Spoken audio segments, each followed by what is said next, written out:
So to do that, we use something called the OECD has an excellent database which spans 11 different measures of prosperity, which I have on the screen here. These will be pretty intuitive: civic engagement, health, community, jobs, environment, education, access to internet, a life satisfaction survey, safety, housing, and income. Some of those are single indicators, some of those are composites of a number of sub-indicators, and then you can add them all up to create an overall index of prosperity.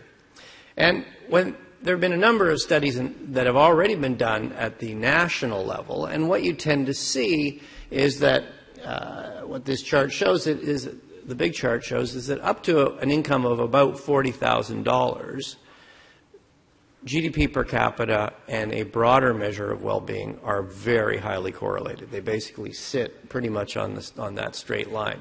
But once you get up to a GDP per capita of about $40,000 per person, what you see is that the relationship breaks down.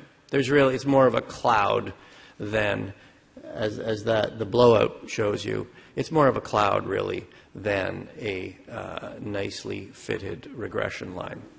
And you can see some obvious examples. You know, Australia, Sweden, and Netherlands all have roughly the same GDP per capita, and yet they have quite different measures of well-being. Even more starkly, the United States has a higher, quite a bit higher measure of GDP per capita, but a lower measure of well-being than a number of the other jurisdictions.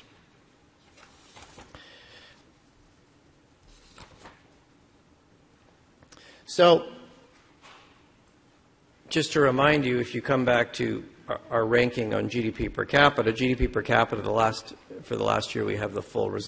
2014, GDP per capita in Ontario was $52,800, and that ranked 16 out of 19. We were having trouble putting 19 jurisdictions on here, but the basic message is that it's at the bottom of the staircase. On this broader measure of well-being,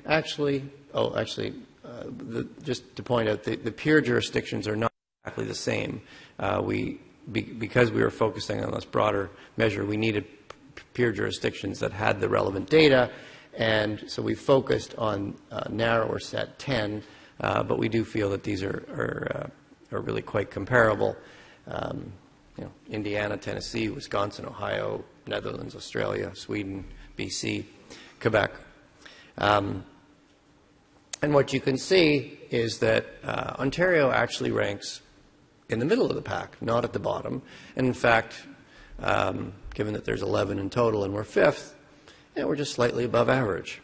So when you unpack that, what is pulling us up? So what's pulling us up is we are doing better quite a bit better than the average or the median across three of the elements. Civic engagement. Our voter turnout is, sorry, I'm on the wrong slide. I'm looking at the wrong piece of paper. Access to internet. So in Ontario, households with broadband internet, 84.2% compared to a median in the peer jurisdictions of 9%. Health, there's a couple of measures.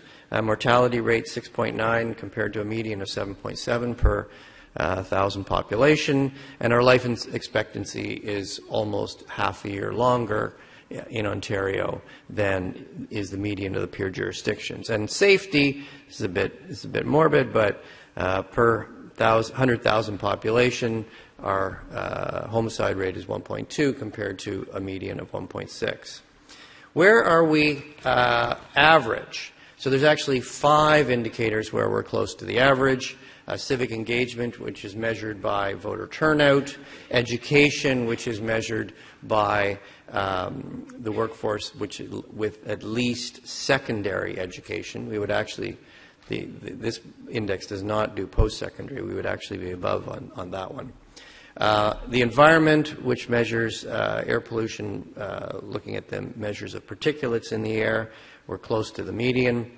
Similarly for housing, which is measured of number of rooms per person, 2.4, we're right on the median, and the survey of life satisfaction, again, we're right on the median. Interestingly, the three that were lagging, the first two are the ones that would be most correlated to GDP per capita. Jobs, average unemployment rate 7.3% in Ontario compared to the median of 6, and the employment rate, so the proportion of your workforce that is working, that is employed, 67.3% relative to a 70% median.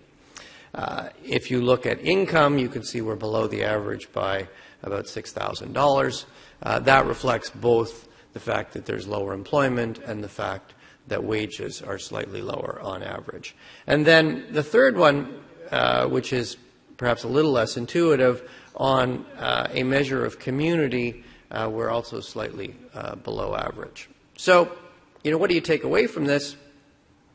When you look at the broader measures of prosperity in Ontario, I think it is more in line with what we feel. There is a sense that we are not drastically underperforming, but it does suggest that if we want to improve prosperity, we do need to focus specifically on the ones where we are lagging the most.